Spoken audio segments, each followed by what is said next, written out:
Ahora vamos a tener nuestro mensaje y como decíamos, ¿no? Atentos a la gira misionera AMA 2021. Amando, misionando y adorando. Y eso en realidad es de lo que nos habla todo el libro de Hechos, de amar, de misionar y de adorar. Así que bueno, vamos a continuar con esta serie de mensajes basados en el libro de los Hechos que hemos denominado la manifestación poderosa del Espíritu Santo. El libro de los Hechos es un libro lleno de historias, apasionante, pero tiene un gran contenido espiritual. Vale la pena que lo leamos y lo leamos y lo leamos. Y hoy quisiera introducir con lo siguiente. Yo sé que cada uno de nosotros tiene momentos de felicidad, pero a mí, que me gusta el fútbol, me he dado cuenta que hay un momento muy especial de felicidad. Es un momento poco extraño, ustedes dirán, pero si ustedes se dan cuenta, cuando juega nuestro equipo favorito y podemos ir al estadio, allí hay mucha gente reunida haciendo filas, esperando el tiempo para cuando inicie el partido y así poder hacer barra, hacer fuerza por nuestro equipo. Bueno, allí hay un momento especial y es cuando abren las puertas. Cuando abren las puertas, todo el mundo se pone muy feliz porque ya ha llegado el tiempo. Entonces, cuando abren esas puertas, el único propósito lleno de felicidad, ¿cuál es? Entrar al estadio. Y menciono esto de las puertas porque en la Biblia es muy importante la palabra puertas. Hay aproximadamente 600 veces que se menciona la palabra puertas. Por ejemplo, en el Antiguo Testamento, que se nos habla de las ciudades amuralladas, las puertas tenían una connotación muy importante. Allí era donde se sentaban las personas que impartían justicia, donde se sentaban las personas a cobrar los impuestos, eran los puntos de control, pero también eran unos puntos de seguridad cuando las ciudades eran atacadas. En la noche se cerraban las puertas y en la mañana se abrían. Entonces las puertas eran muy importantes. El Señor Jesucristo en los Evangelios nos menciona las puertas del Hades, hablando de la oposición de Satanás al trabajo de la iglesia. Y en el Sermón del Monte, Él nos dice que debemos entrar por la puerta estrecha, porque hay muchas puertas espaciosas, amplias, pero que si entramos por ellas nos van a conducir a un camino ¿de qué? De perdición. Pero lo más importante es que Él mismo se refiere a sí como la puerta. En el Evangelio de Juan, capítulo 10, versículo 9, Él dice lo siguiente: Yo soy la puerta, el que por mí entrare será salvo, y entrará y saldrá y hallará pastos.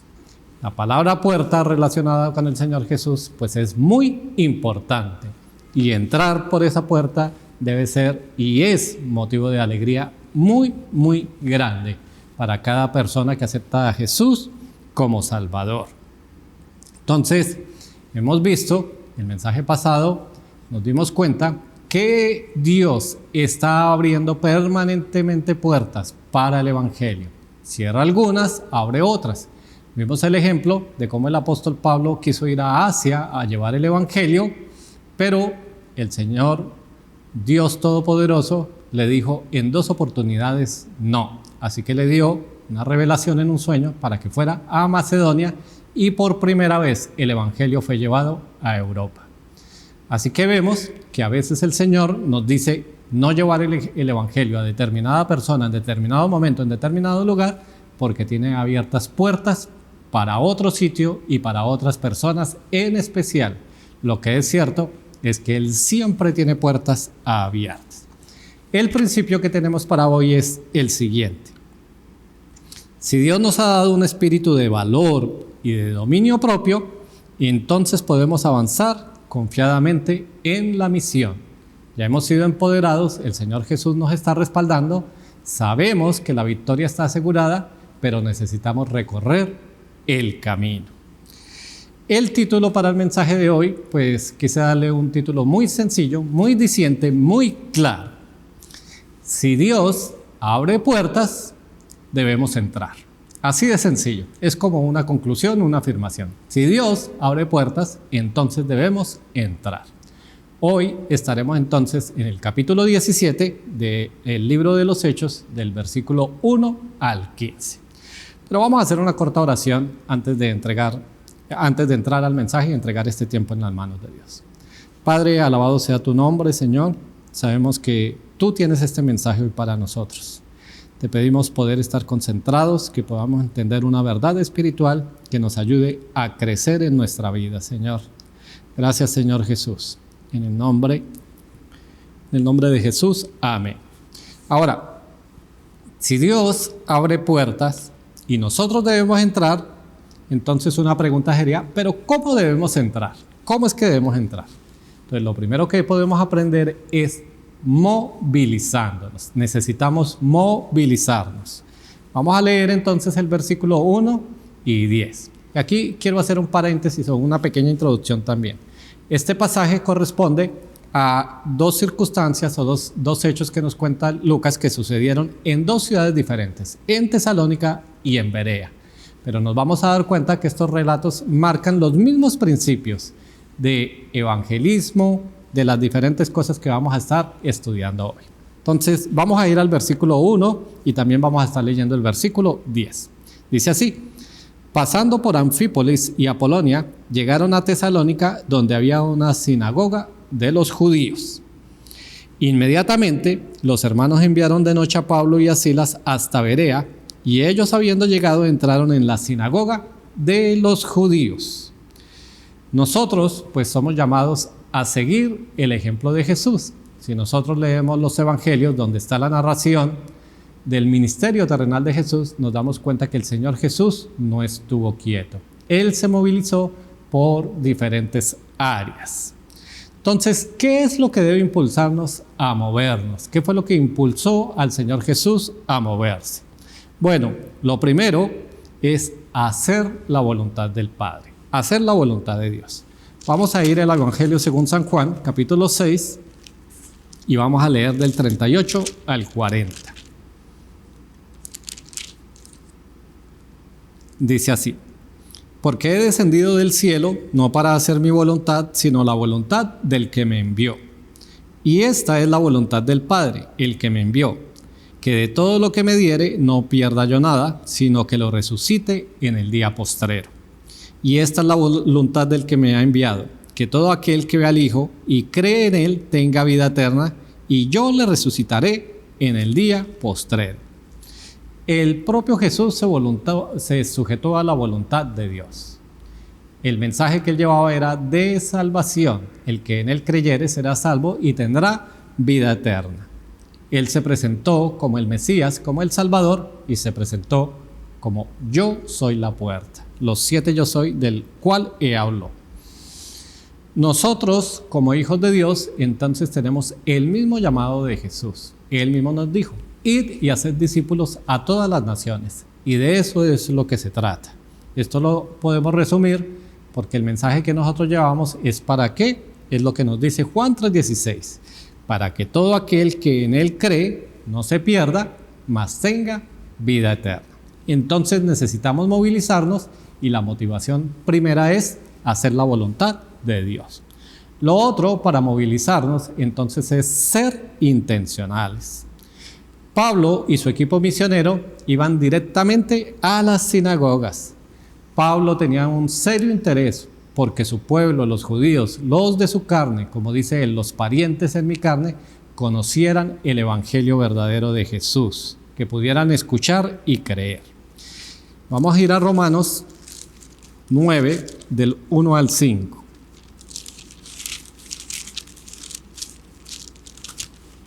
Dice así: verdad digo en Cristo, no miento, y mi conciencia me da testimonio en el Espíritu Santo, que tengo gran tristeza y continuo dolor en mi corazón, porque deseara yo mismo ser anatema, separado de Cristo, por amor a mis hermanos, los que son mis parientes según la carne, que son israelitas, de los cuales son la adopción, la gloria, el pacto, la promulgación de la ley, el culto y las promesas, de quienes son los patriarcas y de los cuales según la carne vino Cristo, el cual es Dios sobre todas las cosas, bendito por los siglos.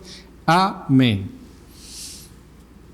Los judíos reconocían y creían en Dios, pero algo pasó por la dureza de sus corazones, por su rebeldía constante. Dios los ha hecho a un lado. En realidad, ellos reconocían a Dios, pero no tenían una relación con Dios. Por eso vino Jesús, el Dios encarnado, para mostrar la verdad. Jesús fue primero a su familia judía, para dar testimonio de que Él era el Mesías, pero fue rechazado. Solo algunos pocos creyeron. La nación en general lo rechazó. Pues esto nos sirve de ejemplo porque muchas personas a nuestro alrededor dicen creer en Jesús, en Dios, en el Espíritu Santo. En especial aquí en América Latina, nosotros hemos sido educados socialmente y culturalmente en una religión. Esto quiere decir que no es extraño para nosotros hablar de salvación por medio de Jesucristo, pero la verdad es que la mayoría de las personas no han experimentado la salvación, esa relación personal que quiere Dios que tengamos con Él por medio de Jesucristo en el poder del Espíritu Santo. Así que nosotros debemos ser intencionales, así como Pablo era intencional al ir a sus familias, que nosotros seamos intencionales también ir a los nuestros, principalmente a nuestras familias, a nuestros amigos, a nuestros compañeros de trabajo, para que podamos llevar el Evangelio de salvación. Lo tercero que debemos hacer para movilizarnos es vencer el temor. Escuché esta frase y la copié. A los hombres de fe, de los que leemos en la Biblia, les podemos llamar valientes. Pues esto es supremamente interesante, porque allí no estamos hablando de la valentía que nos presenta Hollywood en las películas. Alguien que dice, lo voy a entregar absolutamente todo por los demás y hace un acto heroico. En la Biblia, los valientes, ¿quiénes son? Los hombres de fe. Recordemos un pasaje muy conocido, el rey David versus Goliat, el filisteo. Recordemos que había diferencia en tamaño, diferencia en edad y diferencia en experiencia en la guerra. Este Goliat, este gigante, era un experto en la guerra. Pero allí está el joven David, pequeño y débil físicamente, pero él tenía el poder detrás de él, el poder de Dios. Él lo pudo vencer porque David creyó quién estaba detrás de él, el Dios, Jehová de los ejércitos. Él estaba plenamente convencido que la victoria no iba a provenir de él, sino del mismísimo Dios, utilizándolo a él como una herramienta útil. Entonces, es interesante, quiero que recordemos la oración que hizo la iglesia primitiva cuando empezó a sufrir una gran oposición. Vamos a ir un poco hacia atrás y vamos a ir a Hechos 4 y vamos a leer del 29 al 31.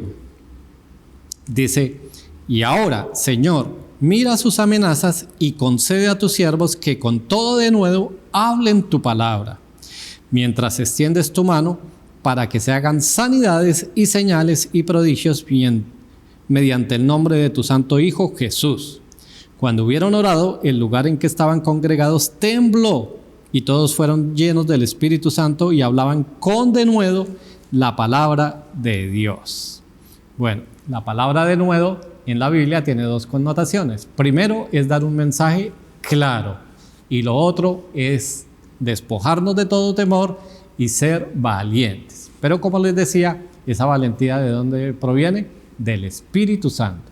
Pero recibiréis poder cuando haya venido sobre vosotros el Espíritu Santo.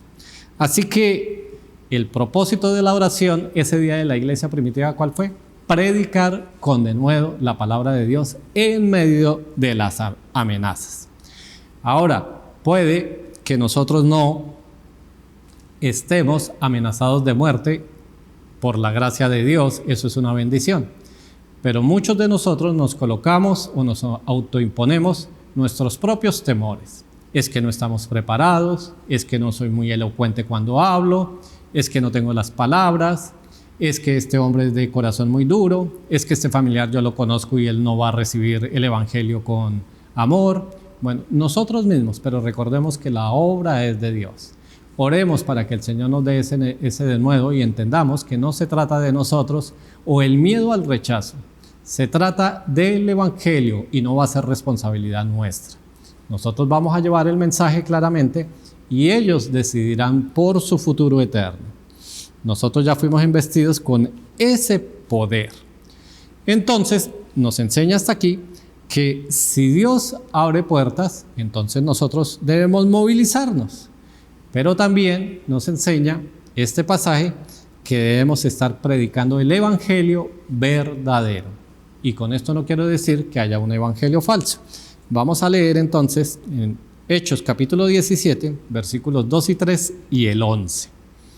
Y Pablo, como acostumbraba, fue a ellos y por 3 días de reposo discutió con ellos, declarando y exponiendo por medio de las Escrituras que era necesario que el Cristo padeciese y resucitase de los muertos, y que Jesús, a quien yo os anuncio, decía él, es el Cristo. Y el versículo 11, y estos eran más nobles que los que estaban en Tesalónica, pues recibieron la palabra con toda solicitud, escudriñando cada día las Escrituras para ver si estas cosas eran así. Pues la predicación de Pablo del evangelio era completamente clara. Entonces, si nosotros vamos a estar predicando el evangelio verdadero, lo primero que debemos tener en cuenta es que debe estar basado en las Escrituras y apuntar directamente, como decía Pablo, a la resurrección. La resurrección es básica en nuestra predicación porque esa es la obra expiatoria completa de Cristo. Él murió para perdón de nosotros, pero también resucitó para tener promesa de vida eterna. Sin resurrección no existiría el evangelio y, como dice la palabra allá en Corintios, sería vana nuestra fe. Entonces, Pablo no quería correr el riesgo de predicar un evangelio diluido porque él sabía que a raíz de eso pudieran haber conversiones falsas, es decir, no iban a haber conversiones. Vamos a ir a Gálatas 1, del 6 al 9. Carta a los Gálatas.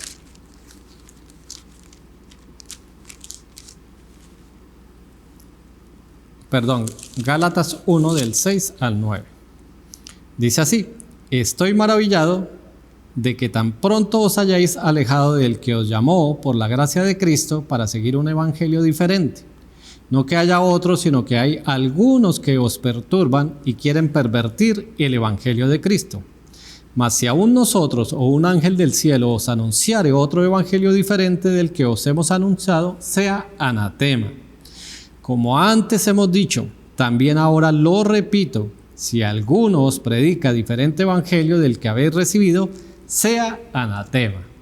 2 veces Pablo hace el énfasis, él lo repite. Si alguno de nosotros predica un evangelio diferente, sea anatema. Esto es interesante, sobre todo porque en el versículo 8 Pablo hace ese énfasis. Aún nosotros, si predicamos ese evangelio, vamos a ser anatemas. Ahora, tenemos que entender que esto es un estilo literario. No es que un hijo de Dios pueda ser declarado maldito. Eso no va a pasar. Pero Pablo lo que está diciendo, el evangelio es uno solo. Cristo murió por los pecados de la humanidad, fue sepultado y resucitó al 3er día, dándonos una promesa de vida eterna. No importa quién sea, no puede predicar un evangelio que sea diferente. Debemos estar concentrados en ese evangelio. Él está haciendo un énfasis para que entendamos la importancia del evangelio. Es como cuando nosotros escribimos una carta ahora en la computadora. Ustedes saben que nosotros podemos aumentar el tamaño de la letra, colocarla en cursiva, negrita, cambiarle de color y hasta subrayarla.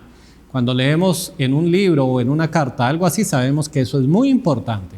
Y eso es lo que está haciendo Pablo aquí en la carta a los Gálatas. Ahora, anatema, en ese sentido en Gálatas, se está refiriendo a los contradictores del evangelio. ¿Por qué? Porque a Galacia habían llegado falsos maestros que estaban enseñando un evangelio completamente diferente, un evangelio diluido. Por eso, en el Antiguo Testamento es tan importante el que era declarado anatema. ¿Qué sucedía con él? Bueno, era declarado maldito y era llevado a la pena de muerte, era lapidado o era muerto. Así que Pablo lo expone de esa manera así, para que lo podamos ver con ojos grandes, que no haya posibilidad de equivocación. Entonces nosotros debemos ser cuidadosos con la predicación del Evangelio. No debemos predicar un evangelio diluido. Por ejemplo, decirle a una persona, ¿te gustaría ir al cielo? Bueno, está bien, eso implica una verdad, porque el cielo existe y Dios quiere que vayamos allá. Pero nosotros necesitamos confrontar a las personas con su pecado y la gravedad, que es que viva en el pecado. Si le decimos, ¿quieres ir al cielo? Cree en Jesús, pues con seguridad la persona va a decir, está bien. Pero eso va a ser un evangelio diluido y por eso puede haber una conversión falsa. Es decir, no hay conversión real, no hay una fe real en Jesucristo. Entonces, si alguno no entiende, pues entonces no racionaliza lo que hizo Jesús en la cruz del Calvario por Él mismo. Necesitamos predicar claramente, porque si no, sencillamente no aparece la fe y entonces lo que tenemos es fórmulas religiosas, que es lo que vemos alrededor de nosotros. La gente ahora vive por obras, pero a través de ciertas fórmulas religiosas, pensando que eso lo van a llevar a la salvación. En la parábola del sembrador, vamos a buscarla, capítulo 13 del Evangelio según San Mateo, 13-19, encontramos lo siguiente. Señor Jesús, explicando la parábola del sembrador, dice: cuando alguno oye la palabra del reino y no la entiende, viene el malo y arrebata lo que fue sembrado en su corazón. Este es el que fue sembrado junto al camino. Es necesario que la persona que escucha el Evangelio lo entienda. Y nosotros debemos asegurarnos que entiende completamente todos los componentes del Evangelio. Es necesario que la persona entienda que es un pecador delante de Dios y cómo lo afecta el pecado en su vida. Es necesario que entienda que él necesita restablecer esa relación con Dios. Necesita entender que solo hay un Salvador, que es Jesucristo, y necesita entender que necesita recibirlo en su corazón. Necesitamos predicar con claridad. Otra cosa que necesitamos entender es que debemos estar preparados para presentar defensa. Dice los versículos que Pablo discutía con ellos. Él deseaba que los judíos entendieran plenamente el Evangelio. Vamos a ir, Primera de Pedro, capítulo 3.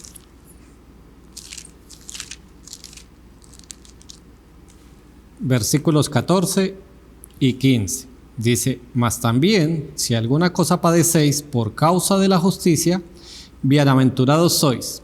Por tanto, no os amedrentéis por temor de ellos, ni os conturbéis, sino santificad a Dios el Señor en vuestros corazones, y estad siempre preparados para presentar defensa con mansedumbre y reverencia, ante todo el que os demande razón de la esperanza que hay en vosotros. Pues lo que está diciendo Pedro es que necesitamos estar preparados. Este pasaje ya lo hemos utilizado en varios mensajes del libro de Hechos, pero vale la pena hacernos una pregunta. ¿Estamos nosotros preparados para presentar defensa? Y eso quiere decir, estamos preparados porque hemos entendido de qué se trata el Evangelio de Salvación. Hemos entendido plenamente qué fue lo que hizo Jesús por nosotros en la cruz del Calvario. Hemos entendido que fuimos perdonados, que fuimos justificados, regenerados, reconciliados, redimidos. Hemos entendido en qué consiste nuestra promesa de vida eterna. Si eso lo hemos entendido a plenitud, quiere decir que estamos preparados espiritualmente para presentar defensa cuando la gente nos lo exija. Dice que también que con mansedumbre no somos llamados a ser contenciosos. Entonces, si presentamos el Evangelio no basado en nuestras propias experiencias emocionales, sino basado en las Escrituras, en la palabra de Dios, la gente va a poder contrastar esas verdades. Vamos a leer el versículo 11 nuevamente en Hechos 17. Y estos eran más nobles que los que estaban en Tesalónica, pues recibieron la palabra con toda solicitud, escudriñando cada día las Escrituras para ver si estas cosas eran así. El hecho de abrir la palabra de Dios para presentar el Evangelio le da la oportunidad a las personas que puedan ellos también escudriñar la Escritura. Sabemos que hay muchas personas que no reconocen la Biblia como una autoridad divina, Pero a pesar de eso, la palabra va a cumplir el propósito para lo cual fue enviada. Y esa va a ser la obra del Espíritu Santo. Entonces, no nos enfoquemos en nuestras experiencias, aunque el Evangelio produce experiencias y emociones en nosotros. Pero no para todo el mundo es igual. Para algunos produce gozo, para otros llanto, para otros arrepentimiento. Pero bueno, que sea la palabra de Dios, que cumpla el propósito en el corazón de todo aquel que no ha creído al Evangelio. Bueno, entonces vamos a continuar. Entonces, si Dios abre puertas, debemos entonces entrar movilizándonos. Debemos entonces estar predicando el Evangelio verdadero, pero también edificando. Vamos a leer los versículos 4 y 12. Y algunos de ellos creyeron y se juntaron con Pablo y con Silas, y de los griegos piadosos gran número y mujeres nobles no pocas. Y el 12 nos dice así: así que creyeron muchos de ellos y mujeres griegas de distinción y no pocos hombres. Hechos pues entonces nos muestra estos principios. Hemos sido embestidos por el poder del Espíritu Santo, hay movilización de los misioneros, de los evangelistas, hay predicación del evangelio correcto, no de un evangelio diluido. Entonces, ¿cuál fue el resultado? Conversiones. En estas dos ciudades, tanto en Tesalónica como en Berea, hubo muchos convertidos, tanto hombres como mujeres. Entonces, esto lo vemos implícito en Hechos 1:8. Vemos implícito el poder del Espíritu Santo, la movilización, porque se nos pidió ir ¿a dónde? A Jerusalén, a Judea, a Samaria y hasta lo último de la tierra, pero a través de la predicación o con el mensaje del Evangelio verdadero, no diluido. Entonces, dice que ellos se juntaron con Pablo y con Silas. ¿Pero por qué? Bueno, definitivamente que cuando nosotros conocemos al Señor Jesús y sabemos que la verdad está contenida en su palabra, el Espíritu Santo nos mueve para querer aprender más de Jesús, de su vida, de su palabra, de sus obras y de las promesas que tiene para nosotros. Las personas tienen un proceso de crecimiento espiritual por la influencia de la palabra de Dios. A mí me gusta decirlo de esta manera. Cuando un ateo es influido con la palabra de Dios, puede llegar a ser un simpatizante. Si un simpatizante es influenciado con la palabra de Dios, llega a ser un creyente. Un creyente con la palabra de Dios llega a ser un miembro de la iglesia. Un miembro de la iglesia, estudiando juiciosamente la palabra de Dios, llega a ser un discípulo. Un discípulo que está activo, que sigue a Jesús, llega a ser, por medio de la palabra de Dios, un líder. Y un líder influenciado con la palabra de Dios va a revolucionar el mundo. Esto fue lo que sucedió con los apóstoles. Ellos, líderes, revolucionaron el siglo I. ¿Por qué? Porque tenían pasión por el Evangelio. Ellos salieron a predicar el mensaje de salvación. Y eso es lo que se nos está pidiendo. En 1 Corintios, vamos a buscarlo, capítulo 3, versículo del 9 al 11, encontramos lo siguiente. Porque nosotros somos colaboradores de Dios y vosotros sois labranza de Dios, edificio de Dios. Conforme a la gracia de Dios que me ha sido dada, yo como perito arquitecto puse el fundamento y otro edifica encima, pero cada uno mire cómo sobreedifica, porque nadie puede poner otro fundamento que el que está puesto, el cual es Jesucristo. El versículo o el pasaje nos dice que somos colaboradores. Esto quiere decir que esta labor ya fue asignada. Pablo allí se coloca como un perito arquitecto, como un constructor. Nos dice, el fundamento ya está puesto, es Jesucristo, su evangelio de salvación, pero también nos habla de la edificación. En Hechos aprendimos que los apóstoles tuvieron la misión de parte de Jesús, ellos específicamente de establecer la doctrina, de fundamentar la doctrina. Por eso está plasmada aquí en la palabra de Dios. Pero ahora cada uno de nosotros debe sobreedificar, es decir, crecer espiritualmente a través del crecimiento de la palabra de Dios. Eso lo resumimos en una palabra, se llama discipulado. Una iglesia que no está en discipulado es una iglesia que es débil espiritualmente. Al contrario, una iglesia que está firme en el discipulado es una iglesia que tiene fortaleza espiritual. Es una iglesia que está caminando conforme al propósito y a la visión eterna de Dios. Edificar las personas es introducirlos en la Biblia. La Biblia es nuestra autoridad final y es siempre a donde queremos llevar nuestros discípulos. A través del discipulado vamos a conocer la plenitud de Jesucristo, de Dios, del Espíritu Santo, y podemos experimentar entonces una fe firme y práctica para el diario vivir. Hace un par de años, como equipo pastoral, establecemos una definición para nosotros como iglesia local de qué es lo que es un discípulo o quién debe ser un discípulo de Jesucristo. Lo dijimos así: un discípulo es todo aquel que ha sido salvo por gracia por medio de la fe en Jesús y que manifiesta la necesidad de crecer espiritualmente de manera continua, reconociendo la Biblia como autoridad suprema que proviene de Dios con el propósito de transformar su vida conforme a la imagen de Jesús. Y esto pues no es algo que nosotros nos hayamos inventado nuevo, sencillamente es una extracción de lo que nos muestran los 4 evangelios. El Señor Jesús trabajó con sus discípulos, con sus apóstoles, en una continua formación, hasta llevarlos ¿a qué? A una fe firme que aún los llevó a entregar sus propias vidas. Ellos experimentaron un crecimiento gradual, hasta que pudieron tener esta convicción de dar sus vidas por causa del Evangelio. Entonces, si Dios abre puertas, debemos estar movilizándonos, debemos estar predicando el Evangelio correcto. También debemos estar edificando a nuestra iglesia, pero también debemos estar preparados para soportar la oposición permanente. Vamos a leer entonces Hechos 17, versículos 5 al 9 y del 13 en adelante. 5 al 9 dice así: Entonces los judíos que no creían, teniendo celos, tomaron consigo a algunos ociosos, hombres malos, y juntando una turba, alborotaron la ciudad y asaltando la casa de Jasón procuraban sacarlos al pueblo.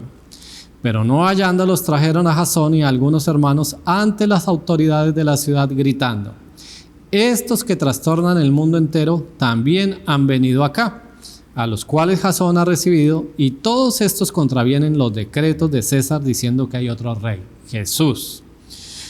Y alborotaron al pueblo y a las autoridades de la ciudad oyendo estas cosas, pero obtenida fianza de Jasón y de los demás, los soltaron. Vamos a ir al 13 y al 14.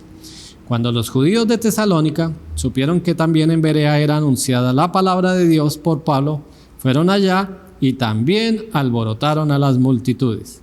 Pero inmediatamente los hermanos enviaron a Pablo que fuese hacia el mar, y Silas y Timoteo se quedaron allí. Cuando hay predicación del Evangelio, hemos aprendido en todos estos estudios de Hechos, siempre va a haber oposición. A veces va a ser una oposición muy fuerte y a veces una oposición que si acaso la notamos. Pero lo cierto es que la oposición es de todas las formas. Pero debemos entender, discernir esto espiritualmente, y sabemos que se libra diariamente una batalla espiritual, una guerra espiritual. El enemigo, Satanás, ya sabe que la perdió, pero él no va a descansar hasta el último día, hasta que esté encerrado para toda la eternidad. Es interesante que la narración de Lucas nos dice que esta gente gritaba: estos que trastornan el mundo entero también han venido acá. Esto es toda una ironía, porque en realidad ellos trastornaron el mundo. Y nosotros somos llamados, si así se quiere decir, a trastornar, a revolucionar el mundo. Este mundo cada día está más perdido. La única luz que hay en medio de este mundo somos nosotros, su iglesia. Animémonos a alumbrar, como dice Filipenses 2:15, luminares en medio de un mundo que es perverso, que es maligno. Perverso con P mayúscula, maligno con M mayúscula. En ese mundo estamos. Revolucionemos al mundo con Jesús, con el Evangelio de salvación, con los principios de la palabra de Dios. ¿Vamos a sufrir oposición? Sí, vamos a sufrir oposición. Al respecto, el apóstol Pedro y en su primera carta nos enseña lo siguiente. Vamos a ir a Primera de Pedro, capítulo 5, versículo 8. Dice así: sed sobrios y velad, porque vuestro adversario, el diablo, como león rugiente, anda alrededor buscando a quien devorar. Bueno, lo primero que nos enseña el apóstol Pedro, que es sed sobrios. ¿Qué quiere decir eso? Con todos los sentidos espirituales funcionando, no dejando de dominarnos por nada. Como nos enseña Efesios 5:18. No os embriaguéis con vino, en lo cual hay disolución, sino más bien sed llenos del Espíritu Santo. ¿Qué quiere decir eso? Sobriedad está relacionado con ser llenos del Espíritu Santo. Estar atento con todos nuestros sentidos espirituales. Ahora lo otro que nos dice es que estemos velando. ¿Qué quiere decir eso? Estar alertas en todo momento. Si es en el ámbito militar de la batalla, pues el centinela no se puede quedar dormido. Su función básica es estar atento, vigilando a ver en qué momento aparece el enemigo o qué está haciendo el enemigo. Allí el que está velando debe discernir todo espiritualmente, lo bueno y lo malo. A veces estamos acostumbrados solo a discernir espiritualmente lo bueno, cuando vienen las bendiciones. Pero cuando vienen las adversidades, cuando Dios permite que pasen cosas en nuestra vida, entonces no tenemos mucha capacidad de discernir. Pero los que aman a Dios, dice la palabra, todas las cosas les ayudan para bien, y eso incluye aún la disciplina de Dios. Así que si nosotros estamos velando, tengamos discernimiento espiritual para todo, para lo bueno y para lo malo. El Señor siempre tendrá un propósito en nuestras vidas. Dios es soberano y Él es omnisciente. Él tiene la capacidad de armonizar nuestras decisiones, ya sean acertadas o desacertadas, con el plan que Él tiene para toda la humanidad y el plan específico de nuestras vidas. Lo otro de lo que nos habla el apóstol Pedro en este versículo es resistiendo firmes en la fe. Allí el sentido es estar anclados como un fundamento. Todos los monumentos históricos que tienen que ver con la arquitectura permanecen hoy en pie, así como las pirámides de Egipto, las que hay en Grecia, las que hay en Roma. ¿Por qué podemos verlas? Porque tienen o las construyeron con un fundamento súper firme, monolítico, que han pasado miles de años y aún hoy se mantienen.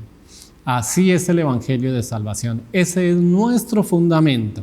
Y de eso se trata, resistir firmes, estar inamovibles, no movernos del puesto de batalla.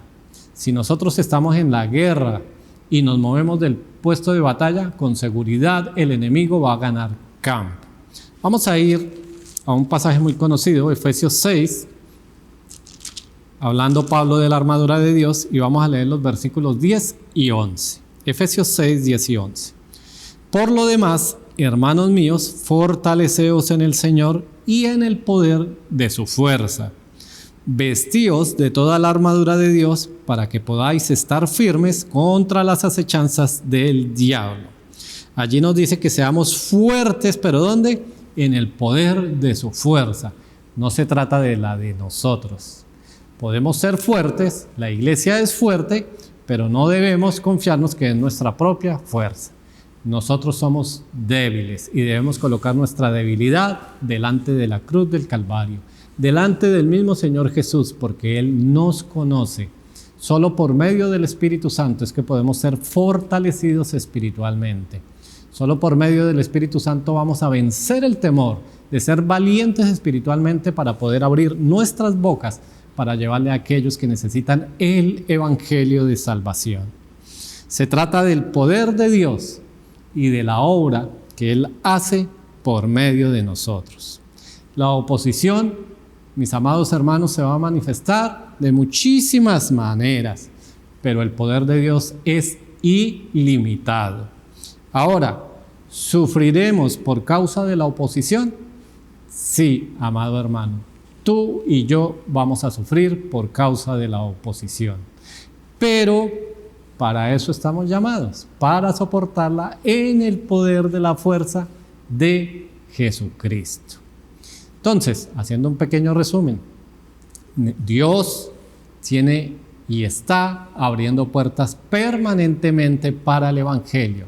Así que necesitamos movilizarnos, necesitamos predicar el Evangelio verdadero, correcto, no un Evangelio diluido. Una vez que tenemos gente convertida, necesitamos trabajar todos juntos para edificarlo, pero debemos ser conscientes que vamos a experimentar la oposición permanente del enemigo de Dios, de Satanás, todos sus demonios y todos los contradictores que asumen la posición de él. Vamos a concluir yendo a Apocalipsis, capítulo 3, versículo 8. Este versículo o esta palabra que fue dada a la iglesia de Filadelfia dice así: yo conozco tus obras, he aquí, he puesto delante de ti una puerta abierta, la cual nadie puede cerrar, porque aunque tienes poca fuerza, has guardado mi palabra y no has negado mi nombre. La verdad que este versículo resume todo el mensaje, o aún se pudiera sacar otro mensaje de este solo versículo. El Señor Jesús inicia diciendo: yo conozco tus obras. El Señor Jesús conoce las obras de esta iglesia local y de cada uno de nosotros.